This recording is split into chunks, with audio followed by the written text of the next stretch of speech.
I think it's a great group of people because we're all like-minded, and I think it's a easy way to relate. So we're all involved in sports, and that's something we've all been used to, and it's an easy way to relate God and sports. So you can kind of understand the scripture more through sports, and that helps you. It helped me understand the scripture more during church because I could then relate it to sports and see how it all kind of connected. Have you seen it apply to your life as an athlete too, some of those principles you guys are studying? Yeah, it definitely has, because when I see people like lose their cool or something and do something that's not good for the team, I'm like, well, thank goodness I didn't do that, because that's just not good. So I think it's helped me there in being able to lead my teammates and be an example for others. Well, it's one thing to have that faith in Jesus, that personal relationship too, but when you see other kids who are in FCA, not even on Monday mornings, but walking the halls or, playing on other sports teams, how affirming is that for you with what you believe? I mean, it's everything, because you're not alone. So you have people to go to in your community, in your school, so you have easy connections. Tell me why it's important for you to live out your faith, in a way that is God-honoring and isn't just hot and cold, that it's hot, I think if you believe in something, you should just show it, and you should be proud of it. And this is definitely something to be proud of. Well, there's probably kids walking the hallways who would be afraid of something like FCA. What's your encouragement? What's your challenge to them to give FCA a chance? I mean, if you believe in it, be proud of it. There's no judgment here. We're all going to welcome you with open arms. You can come here, you can sit in the background, do nothing. You don't have to do anything here. Just sit and listen, and that's good enough.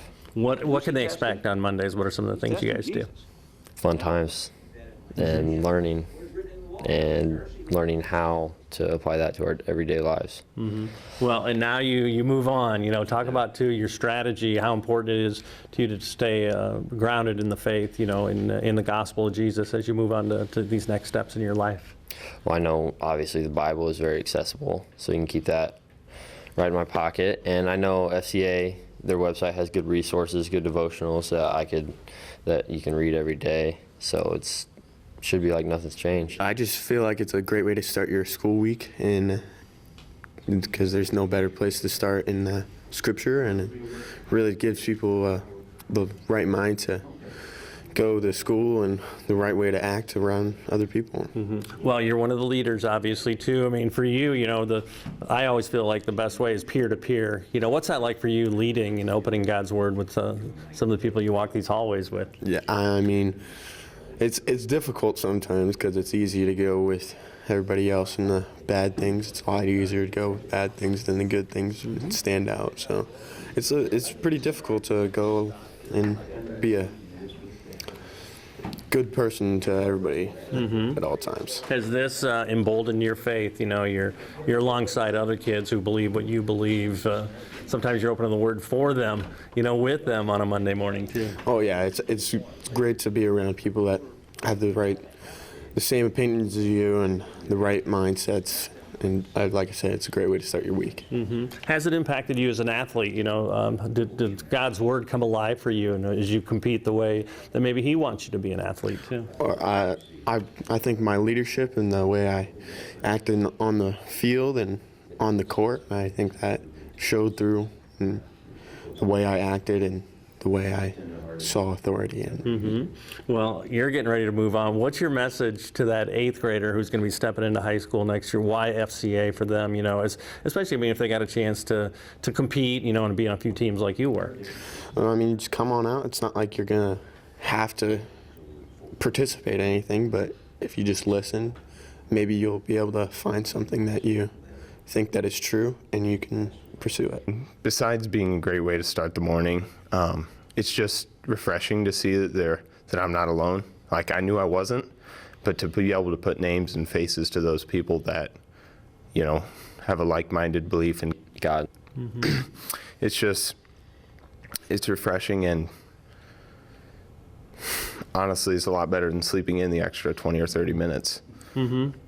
How about too, you know, the culture of a school this size, even the sports culture that, yeah, like you said, you know, it might be for athletes too, but those Friday nights, you know, this is where kids want to be. They want to be around their peers, whether there's a football game or basketball game, whatever it might be too. I mean, how much value is there in that FCA is kind of a part of that with so many kids involved?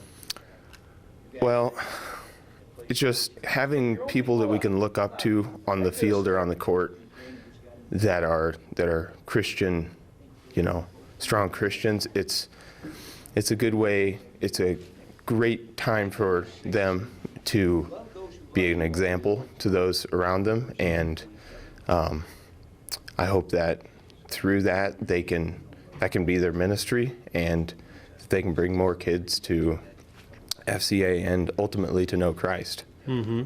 Well, what could kids expect? You know, kids who might not be involved in FCA, what happens here on Mondays? Well, Coach tells us to show up at 7:30, and most of us show up 5 to 10 minutes late. But you know, it's not super strict. But we kind of get here. Someone opens with a prayer, and someone has a lesson plan prepared, or maybe Coach has invited someone to have a lesson, and we just kind of share and talk. And it's the friendliest atmosphere you're going to find in high school. No doubt. So there's no shame, and there should be no fear of embarrassment. And for me personally, like when I go out of this room, many people know that I'm in this, but I've never felt anything, you know, come back on me because of my beliefs.